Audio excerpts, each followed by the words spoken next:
la especialidad de comunicación que actualmente cursan el 9º ciclo. El título de este debate son las prácticas vernáculas en los estudiantes en el nivel de la lectura, escritura y la oralidad en EBR, por supuesto a partir de nuestra experiencia pedagógica. ¿Sí? Muy bien, ahora les voy a dar la oportunidad a los panelistas que nos honran con su presencia en esta mañana para que puedan realizar una corta presentación y de esa manera el público les pueda conocer. Empezamos por el mano derecha. Buenos días con todos, mi nombre es Roxana Salcedo Lozano y es grato para mí estar aquí para poder compartir nuestras experiencias acerca de las prácticas vernáculas. Los turnos para que puedan responder las debidas preguntas. ¿Sí? Muy bien. La primera pregunta, empezamos por la señorita Yanadé, y es la siguiente. Recordemos que debemos guardar silencio, por favor, chicos. ¿Sí? ¿Qué entiende usted por prácticas vernáculas de los estudiantes en EBR? Muy bien, pero para entender mejor qué son las prácticas vernáculas, vamos a empezar a entender qué es vernácula, qué significa que es algo propio o algo autóctono, qué quiere decir que es algo propio del lugar, de la persona, cualquier tipo de ámbito, ¿no? Entonces, si hablamos de prácticas vernáculas, quiere decir que son las prácticas que una persona realiza prácticamente de manera espontánea en su vida diaria. Entonces, si vamos a enfocar eso en los estudiantes, ¿qué quiere decir? Que los estudiantes se comunican, pueden escribir, leer o comunicarse de una manera no tanto formal y que sucede fuera del contexto educativo, ¿no? Unos ejemplos de ellos puede ser enviar mensajes de WhatsApp, hablar entre ellos, contar sus anécdotas, qué es lo que pasó quizás en una fiesta, ¿no? Que mayormente siempre escuchamos dentro de nuestros estudiantes de las aulas. Muchas gracias por su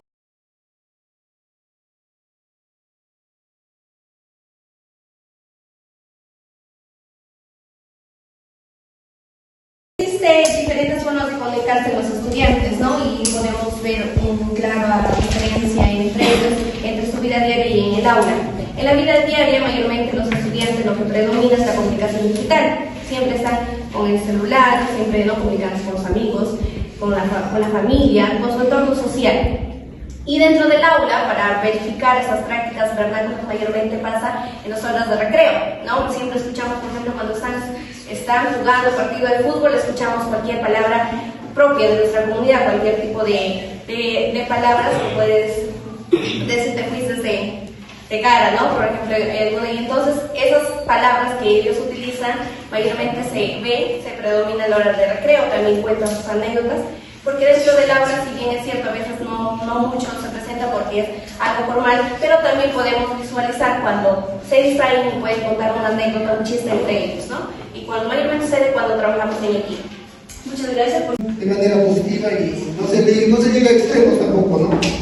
Como lo está diciendo, hay casos donde el vernaculismo, digamos, llega ya un poco a colisionar y termina en actos a través de indisciplina. Eso escapa, eso ya no es vernáculo, ¿no? Eso ya escapa, eso ya tiene que ver con la desadaptación social a veces de algunos muchachos, ¿no?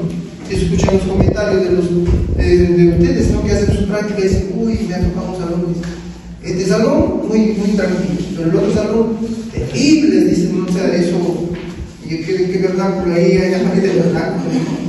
Ya el mismo no es correcto, ¿no? Entonces, importante el aporte, porque no podemos prohibirles, al contrario, acá estamos viendo como estamos en un país andino y lo vernacular va predominando, ¿ya? O a veces también, o sea, en nuestras prácticas informales también, lo formal también entra tallado, o sea, y viceversa.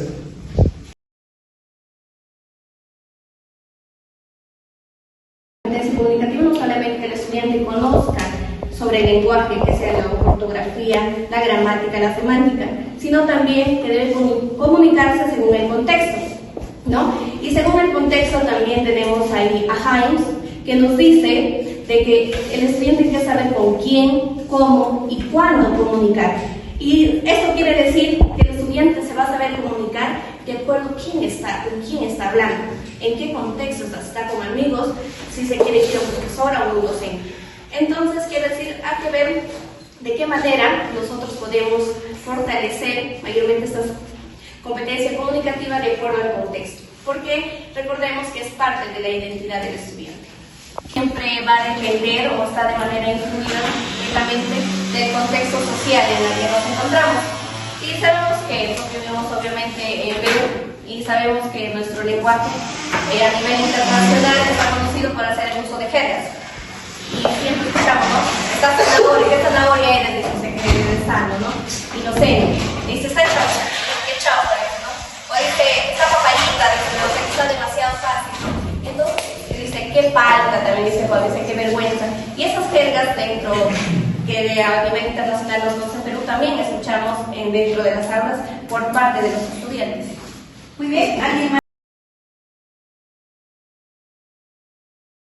Estas prácticas comunicativas a través de aprendizaje basado en proyectos, basado en retos o en casos también, ¿no? Y también elaboración de una experiencia de aprendizaje, donde mayormente esté orientado, enfocado o tener como propósito algo educativo.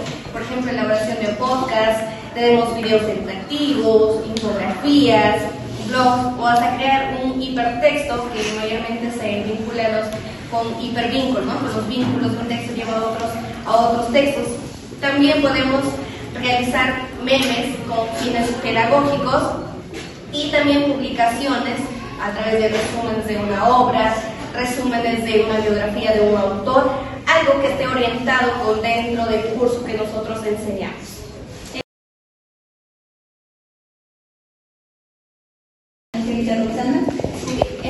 Dentro de las aulas mayormente sucede esta comunicación mayormente entre estudiantes, o cuando tú le das un poco más de confianza a los estudiantes, a veces te sacan unas expresiones, ¿no?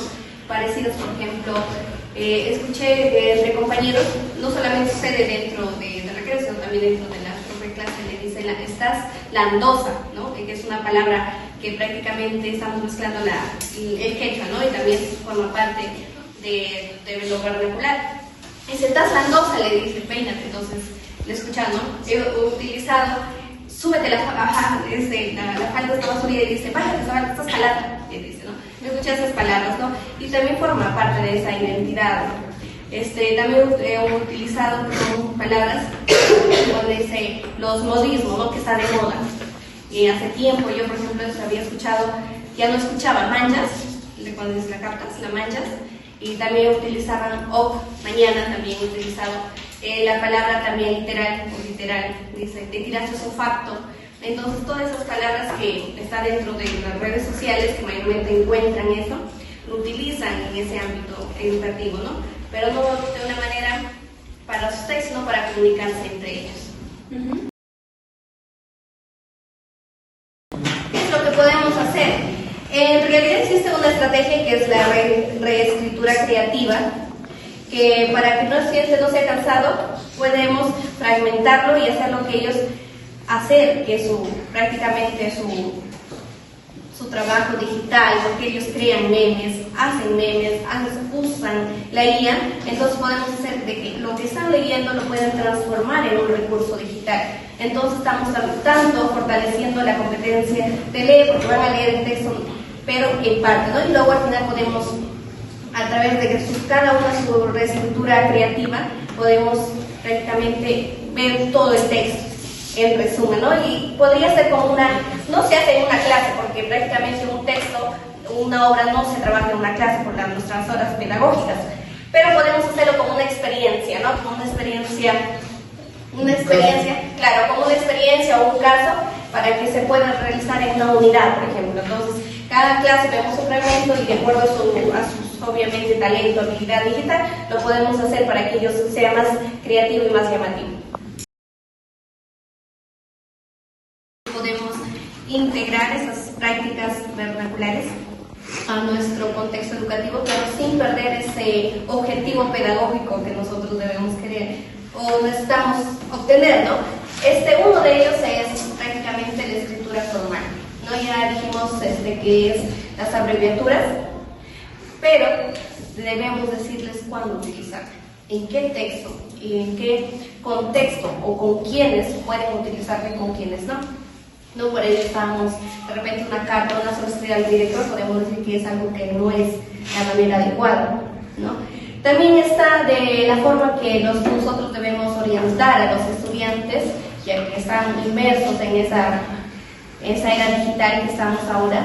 Debemos nosotros orientar de cuál es la información confiable y verídica, ¿no? En eso está nuestro trabajo, ver cuáles son las fuentes confiables y cuáles no, porque a veces tanto leen las noticias que no pueden ser ciertas todas. Y eso lo vivimos, ¿no? Hasta el mismo IA a veces nos da información que no es cierta, las fuentes que a veces decimos basan en una fuente confiable, un link no existe. Entonces tenemos que fortalecer ese pensamiento crítico de los estudiantes y verlo como estas prácticas podemos transformarlas en unas oportunidades de aprendizaje. Como mencioné, hay un montón de emojis, de stickers, uno de ellos, el más común, está el frog, lo voy a enviar a su WhatsApp para que más o menos, esto se acá, ahí dentro de esto se acá, se llama stickers de frog. Esto de ellos mayormente siempre lo utilizan, lo he visto en el WhatsApp, hasta nosotros utilizamos esto, y convertirlos en una fortaleza de aprendizaje. Pueden crear historietas, pueden crear hasta un libro algo sobre ese personaje. Entonces va mayormente de cómo nosotros hacemos ese aprendizaje. ¿Cómo pueden los docentes integrar las prácticas comunicativas de los estudiantes en las actividades pedagógicas del aula? Podemos integrar esas prácticas vernaculares a nuestro contexto educativo, pero sin perder ese objetivo pedagógico que nosotros debemos querer o necesitamos obtener, ¿no? Uno de ellos es prácticamente la escritura formal, ¿no? Ya dijimos que es las abreviaturas, pero debemos decirles cuándo utilizar, en qué texto y en qué contexto o con quiénes pueden utilizarlo y con quiénes no. No por ello estamos de repente una carta, una solicitud al director, podemos decir que es algo que no es la manera adecuada, ¿no? También está de la forma que nosotros debemos orientar a los estudiantes, ya que están inmersos en esa era digital que estamos ahora.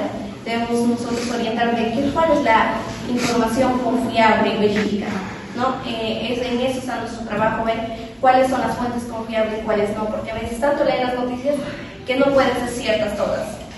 Y eso lo vivimos, ¿no? Hasta el mismo IA a veces nos da información que no es cierta, las fuentes que a veces decimos basan en una fuente confiable, un link no existe. Entonces tenemos que fortalecer ese pensamiento crítico de los estudiantes y verlo como estas prácticas podemos transformarlas en unas oportunidades de aprendizaje. Como mencioné, hay un montón de emojis, de stickers, uno de ellos, el más común, está el frog, lo voy a enviar a su WhatsApp para que más o menos, esto se acá, ahí dentro de esto se acá, se llama stickers de frog. Esto de ellos mayormente siempre lo utilizan, lo he visto en el WhatsApp, hasta nosotros utilizamos esto, y convertirlos en una fortaleza de aprendizaje. Pueden crear historietas, pueden crear hasta un libro algo sobre ese personaje. Entonces va mayormente de cómo nosotros hacemos ese aprendizaje. Con sus padres, con sus amigos, utilizan abreviaturas, utilizan quizás los memes. También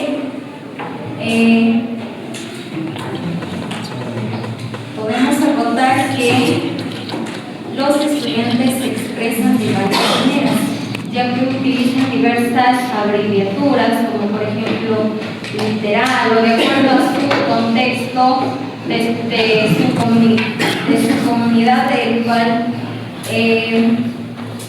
forma parte de su identidad. Por ejemplo, mencionaba la palabra lantosa. A ver, también nos dice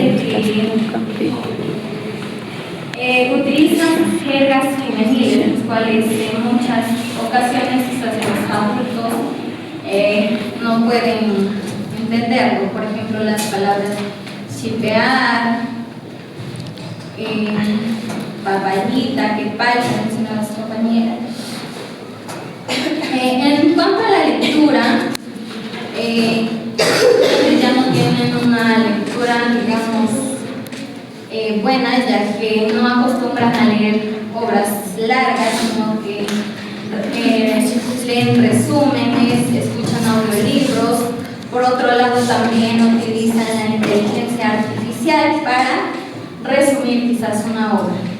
En cuanto a la escritura, dificulta, ya que los estudiantes ya no, o en sus textos en los cuales escriben, utilizan las abreviaturas que utilizan al hablar.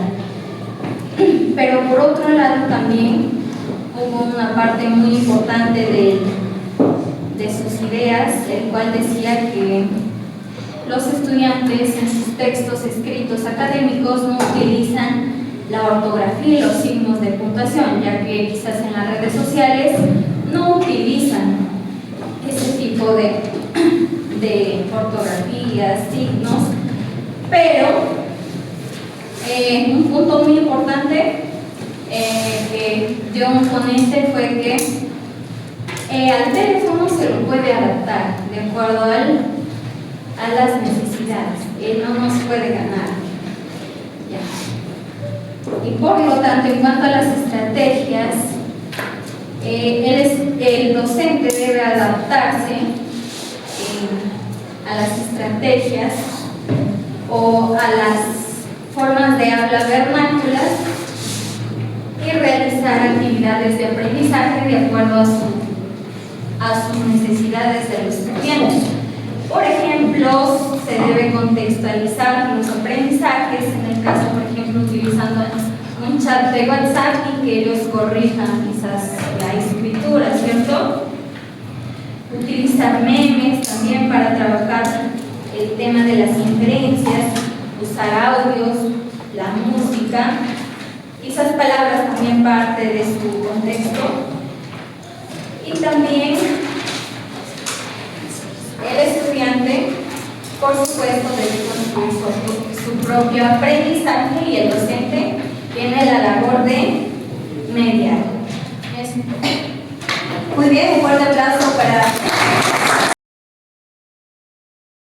aquellos términos propios de su entorno. La cuestión está en el gran desafío que enfrenta la escuela para poder integrarlos de manera pertinente en el proceso de enseñanza y aprendizaje. Para concluir, agradezco la presencia de los ponentes, del señor profesor y todos los participantes que en esta oportunidad nos acompañaron. Muy buenos días y muchas gracias. Escuchamos las experiencias de algunos de los ponentes en donde decían pues, que los estudiantes modernos, digamos, se sienten más atraídos por la parte visual, ¿no? Pero ahí vuelta da su opinión Fernando indicando que esa información a veces es muy superficial, perdón. Entonces, ¿en dónde queda? Eso ya lo iremos discutiendo, en dónde queda la parte, digamos, de la lectura crítica de los textos profundos, en donde hay puro texto impreso, ¿no? Y por ahí alguien manifestó, en base a su experiencia pedagógica, que un poco que se cansan los estudiantes con esos textos, que ellos más se motivan. Entonces, por ahí lo veo muy interesante esos dos recojos para ver en qué medida ambas formas tengan la aceptabilidad, pues. Si no, ¿en dónde queda el rigor académico? Muchos de nuestros estudiantes de EBR van a ir a las universidades, y en las universidades, incluso en los exámenes de ustedes, ¿no? Por ejemplo, para comunicación, no les van a dar esos textos, les van a dar unos tremendos textos de 4 o 5 hojas, no sé si han visto. Textos pero amplísimos, puro contenido, ¿no? Entonces, en cierta medida, bueno, quiero inclinar mi balanza a la apreciación que dice Fernando, y también interesante lo que recoge Roxana y los demás participantes, y lo que Fernando ya se adelantó a hacer una crítica ya, pero veamos si en las siguientes preguntas vemos una solución, en todo caso, alguna propuesta que nazca, que se geste en esta mañana para que el alumno también, o sea, tenga esa capacidad de enfrentarse a un texto puro, o sea, ya, y que no, digamos, las otras formas comunicativas, sin desmerecerlas, también son motivadoras, pero a veces el contenido puede ser muy superficial, ¿no? Ya, entonces, eso es lo que quería, digamos, poner en tela de juicio y a ver si en el trayecto lo van contestando, ¿no? Ya. Agradecemos su